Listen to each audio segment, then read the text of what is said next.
우리나라는 총알같이 적응하지 않으면 이 노후가 불행할 수밖에 없다는 거예요. 일에 관한 생각, 주택에 관한 생각, 교육에 관한 생각, 결혼에 관한 생각, 내 노후에 관한 생각, 이 생각들을 180도 빨리빨리 바꿔야 된다는 거예요. 안녕하십니까. 저는 행복백세 자산관리연구회의 대표를 맡고 있는 강창입니다. 이 시간에는 지금 우리 경제가 저성장 시대, 결핍의 시대가 오고 있는데 앞으로 노후에 대비해서 어떤 준비를 해야 될 건가 말씀을 좀 드려보도록 하겠습니다. 일본에서 노후 파산 특집을 방송했습니다. 요즘 우리나라에도 노후 파산이 지금 유행어인데요. 돈이 없어서 노후에 비참한 삶을 살고 있는 사람들 얘기입니다. 일본의 65세 이상 노인 중에서 혼자 사는 노인, 사별하거나 이혼하고 자식들하고도 살지 않는 독거노인이 그 당시에 630만 명인데 그중에 200만 명 정도가 노후 파산으로 비참한 삶을 살고 있다. 그렇게 얘기를 하더라고요. 깜짝 놀랐습니다. 왜냐면요. 저는 일본의 노인들은 고성장기에 직장 생활을 하기 때문에 60살까지 잘릴 염려가 없습니다. 그리고 고성장기에는 우리도 그랬지만은 돈을 빌려서라도 땅 사고 집 사고 주식 사고 사면 올라가거든요. 재산을 모을 수가 있었습니다. 그리고 일본은 우리보다 연금 제도가 일찍 도입이 됐기 때문에 웬만한 직장인이면 우리식으로 말하면 국민연금, 퇴직연금 두 개만 합치면요. 선생님이나 공무원이 아니더라도 보통의 직장인도 우리 돈으로 월 200만 원 정도는 다 받거든요. 근데 일본에서 65세 이상 노인 중에서 독거노인 630만 명 중 200만 명이 노후 파산으로 비참한 삶을 살고 있다.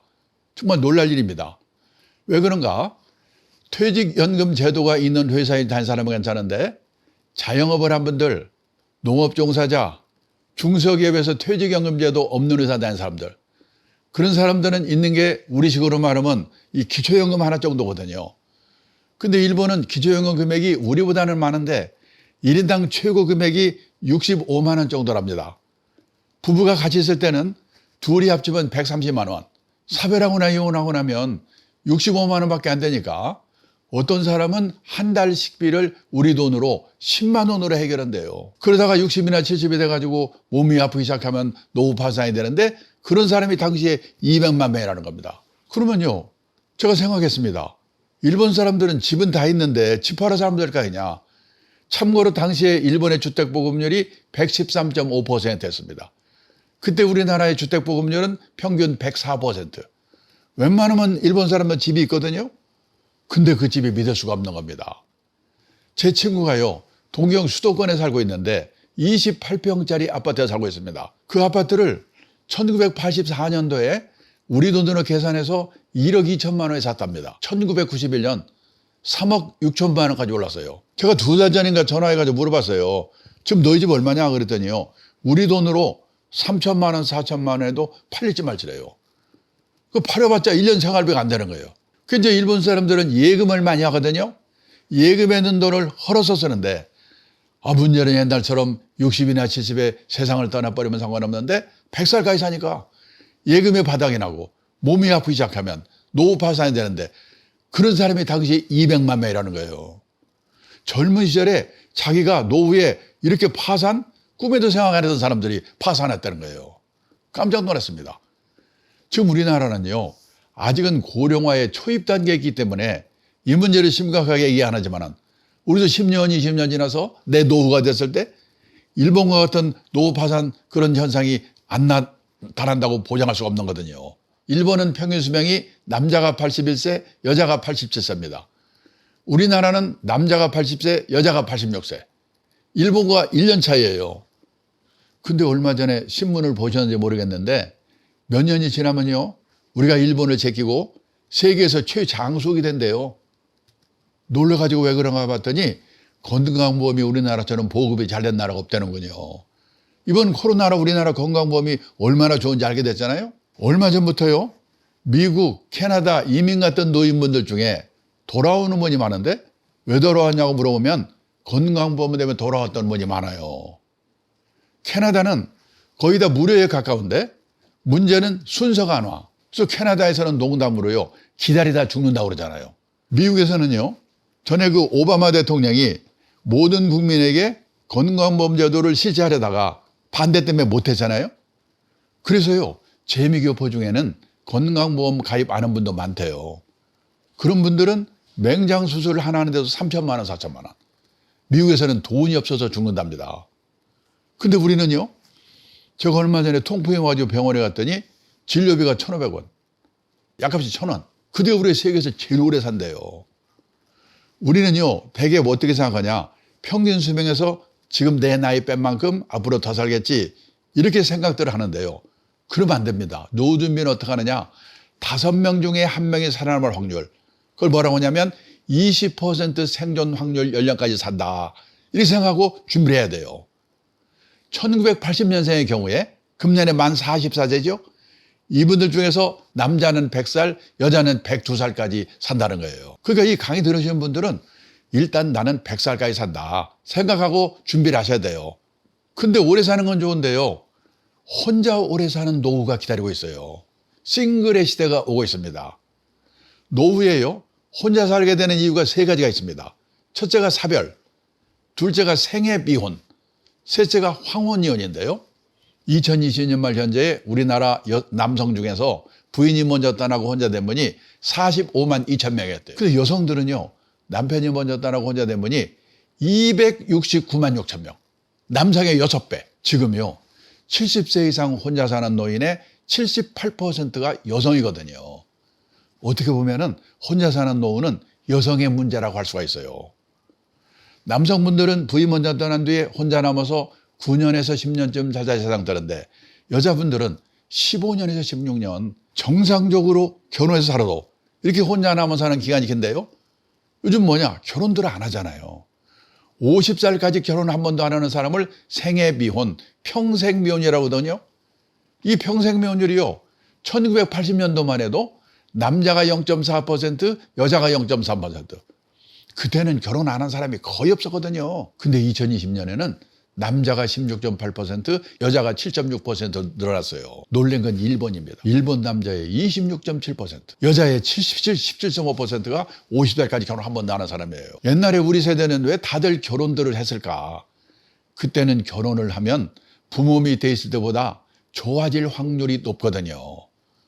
한 방에 형제 우르르 살다가 결혼하면 세 방 살려도 단둘이 삽니다.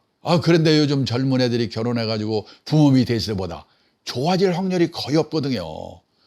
아니, 부잣집 도련님 하다가 가난한 집에 가장으로 가라면 가고 싶겠어요? 뭔가 특단의 조치가 없는 한 이 생애비혼 늘어나는 거를 막을 수가 없게 됐어요. 그 다음에 이혼인데요. 이게 1970년대만 해도 연평균 이혼 건수가 15,000건 정도였거든요. 근데 2022년에는 93,000건. 엄청나게 늘었어요. 옛날에 우리 어머니 세대들은요, 결혼해서 실망을 하면 팔자라고 생각하고 희망을 버렸는데, 요즘 여성들은 결혼해서 실망을 하면요, 남편을 버린답니다. 근데 옛날에는 결혼해서 4년 이내에 아이고 실수했구나, 신혼이혼의 비율이 높았거든요. 근데 2022년에는 결혼해서 20년 이상 된 소위 말하는 중년 황혼이혼의 비율이요, 1990년도만 해도 전체 이혼 건수의 5%밖에 안 됐었는데 2022년에는 37%. 결혼 기간별로 볼 때 비율이 제일 높은 게 중년 황혼이혼이거든요. 이거 조심해야 돼요. 2000년 초에 일본에서요, 참다 못해가지고 부부가 애들 신혼여행 보내고 나서 나리다 공항에서 이혼 선포한다고 그래가지고 나리다 이혼 뭐 이런 게 유행이었거든요. 그래서 저는 일본이 황혼이혼 대국인 줄 알았어요. 아니에요. 이혼율 자체가 우리가 일본보다 높아요. 우리가 아시아에서 이혼율이 1등입니다. 그리고요, 일본은 그렇게 황혼이혼 대국이라고 난리를 쳤는데도 전체 이혼 건수 중에서 이 황혼이혼 비율이 21%인데 우리나라는 37%. 노후에 파산하는 5가지 리스크가 있습니다. 첫째가 뭐냐면요, 은퇴 창업해가지고 실패하는 리스크예요. 둘째는요, 금융사기 당하는 리스크예요. 그다음에 셋째는 이 중대 질병 걸려서 돈 퍼붓는 건강 리스크. 네 번째는 자식한테 돈 퍼붓는 성인 자녀 리스크. 그리고 황혼이혼 리스크거든요. 자, 그래서요, 가족은 해체가 되고 노인 동거, 시골 가보세요. 마을 간에 노인네들 모여 살잖아요. 그리고 여기서 만난 사람, 취미가 같은 사람이 오히려 가족보다 더 가까워지는 새로운 유연 사회가 형성이 되고 있다는 거예요. 이거는 좋고 나쁘게 문제가 아니라 세상이 이렇게 바뀌고 있는데 나는 앞으로 어떻게 할 건가 생각해 보셔야 돼요. 지금 우리나라는요, 인구가 5,170만 명이고 가구 수가 2,100만 가구인데요. 그중에서 젊은 사람 혼자 사는 1인 가구, 독거노인 1인 가구 합쳐서 1인 가구 비율이 우리나라가 34.5%를 제일 높아요. 근데 유럽 가면 훨씬 높거든요. 스웨덴은 전국 평균 57%, 수도 스톡홀름은 60%, 온 천지가 그냥 혼자 사는 거예요. 그러면 스웨덴은 우리보다도 우울하고 불행한 나라일 것 같죠? 근데 스웨덴이 세계에서 7번째로 행복한 나라래요. 왜냐? 혼자 살더라도 연금이 발달돼 있어가지고 죽을 때까지 먹고 살 걱정이 없는 거예요. 혼자 살더라도 지역사회, 이런 새로운 유연사회에서 외롭지 않게 행복을 찾는 방법을 미리미리 준비했기 때문에 문제는 우리도 이렇게 가고 있는데 나는 앞으로 어떻게 할 건가. 제가 10몇 년 전에 일본에 책방에 가니까요, 이런 책들이 쫙 깔려 있는 겁니다. 혼자 사는 노후에 대해서는 책이에요. 근데 이게 일본 얘기가 아니에요. 제가 얼마 전에 책을 한 권 써가지고 시내에 큰 책방에 가봤더니요, 특별 코너가 있는데 거기에 혼자 사는 노후에 대해서는 책이요, 20권이 쫙 있더라니까요. 깜짝 놀랐어요. 보세요. 무슨 책인가. 혼자 사는 노후 어떻게 대비할 거냐, 혼자 사는 노후 두렵지 않다, 혼자 사는 노후 즐겁게 사는 방법. 여기 남성분들은 이 제목을 잘 보세요. 여자의 활로 남자의 말로. 남자분들은요, 다른 것보다도 사모님한테 잘하셔야 돼요. 부부가 같이 살다가 나이가 들어가지고 남편은 혹시 부인이 먼저 돌아가시면 갑자기 심약해진답니다. 그래서 3년 이내에 돌아가실 확률이 높대요. 부인이 돌아가셨는데도 10년 이상 사는 남자는 아주 톡한 남자래요. 근데 반대로 여자들은 같이 살다가 남편이 먼저 돌아가시면 의리상 한 달 슬프답니다. 그리고 그다음부터는 오히려 귀찮은 존재가 없어져가지고 15년 산다. 이런 책이 지금 일본에서 70만 부, 100만 부씩 팔리고 있고 우리가 뒤따라가고 있어요.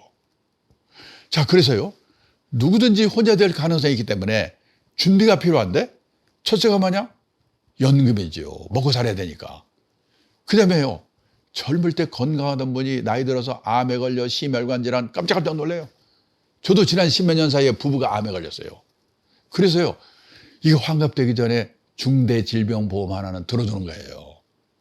그리고 가족이 아니라도 지역사회, 이런 새로운 유연사회에서 외롭지 않게 행복을 찾는 방법을 미리미리 준비하는 거. 그리고요, 대부분의 가정에서 남편 중심의 노후 준비를 하고 있는데 남편이 먼저 떠나고 혼자 남아서 10몇 년 남아 살아야 되는 아내분을 배려한 노후 준비를 해야 된다는 거예요. 그리고요, 노후에는 주거 형태를 합리적으로 선택해야 되는데 그건 한마디로 말하면 대형 고층 아파트를 노후에는 조심해야 되는데 그건 다른 데서 좀 말씀을 드리겠습니다. 그리고요, 가족의 해체가 일어나고 있는 한편에 가족 회복운동이 또 일어나고 있어요. 일본의 경우에는요, 이 3대가 할아버지 아들 손자가 한 건물 근처에 독립적으로 살도록 그 개주하면요, 세제 혜택을 준대요. 또 노인이 큰 집에 혼자 살고 있으면 젊은 사람, 마음 많은 사람과 또는 젊은 사람과 그룹 리빙, 공유경제, 이런 게 또 유행하고 있어요.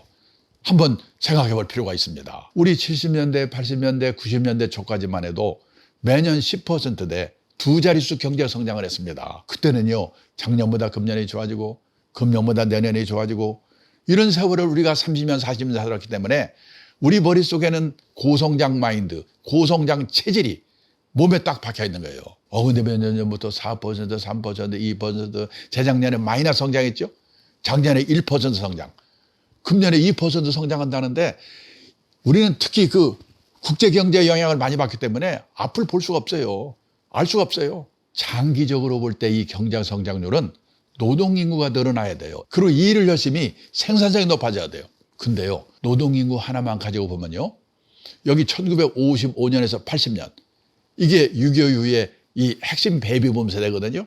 이 사람들이 노동 현장에 투입되면서 소비의 주체가 되면서 우리나라가 폭발적인 성장을 한 거거든요. 근데 작년에 0.7명, 금년에 0.6명대로 떨어진다잖아요. 우선요, 여성들의 초혼 연령이 높아졌어요. 그러다 보니까 초산 연령이 높아졌어요. 주요국 중에서 32.8세로 우리가 제일 높아요. 그래도 낳기만 하면 좋겠는데 미혼 남녀 1000명한테 물어봤습니다. 남성은 29%, 여성은 45%가 안 낳겠대요. 살기가 막막하고 경력이 단절되고 나라에서 뭐 도와주지 않고 다 하는 얘기잖아요. 근데 이게요, 하루아침에 바꿔지겠습니까? 이대로 가면요, 2035년이 되면 우리나라 여성 3명 중 1명이 65세 이상 할머니 대우가 된대요. 2040년이 되면 인구 4명 중 1명이 75세 이상 초고령자가 된다는 거예요. 근데 인구의 고령화는 우리뿐이 아니고 일본, 유럽 다 똑같은데요. 문제는 우리나라가 이 고령화의 속도가 빛의 속도로 빨리 가고 있는 게 문제라는 거거든요. 고령화의 속도라는 면에서 프랑스에서 155년 동안에 진행된 일이 이웃나라 일본에서요 35년 동안에 진행이 됐어요. 4배, 5배의 속도로. 그래서 일본 사람들이 적응을 못하고 30년 저 고생을 한 거거든요. 근데 우리는 더 화끈해. 일본도 저리 가라. 25년 동안에 진행이 된다는 거예요. 프랑스 같은 나라는 155년 동안에 서서히 적응을 해가면 돼요. 우리나라는 25년 동안에 총알같이 적응하지 않으면 이 노후가 불행할 수밖에 없다는 거예요. 그래서요, 엊그저께까지 상식으로 생각했던 고성장 마인드, 고성장 체질 빨리빨리 바꿔야 돼요. 일에 관한 생각, 주택에 관한 생각, 애들 교육에 관한 생각, 애들 결혼에 관한 생각, 내 노후에 관한 생각, 이 생각들을 180도 빨리빨리 바꿔야 된다는 거예요. 그중에 오늘 주제 가정경제 측면에서 빨리 바꿔야 될 게 뭐냐? 절약이거든요. 제가 어디 가서 절약을 얘기하면 많은 분들이 김새는 표정입니다. 오늘 재테크 강좌라고 그래서 혹시 종목이나 하나 기발한 거 찍어줄까 하고 왔는데 겨우 한다는 말이 절약하라고? 여보세요. 그건 내 유치원 때부터 그런 얘기야. 아마 그러실 거예요. 그런데 우리가 알아야 될 게 뭐냐? 지난 30몇 년 동안 고성장 시대, 세계의 역사에 없는 특별한 시대를 우리가 살아왔기 때문에 우리는 의식하지 못하고 우리는 아낀다고 생각하는데 미국, 일본 선진국 사람들이 우리를 보면은 너무나 낭비 요인, 거품면이 많다는 거예요. 재미교포가요, 성공해가지고 서울에 사장 발령 받아와서 몇 달 살더니 뭐라고 하냐면 서울에 와서 몇 개월을 살아보니까 서울처럼 대중교통이 발달된 도시가 세계에서 몇 개 없다 이겁니다. 근데 1km 가면서 자동차 끌고 가더라 이거지요. 그 사람 눈에는 참 이상한 거예요.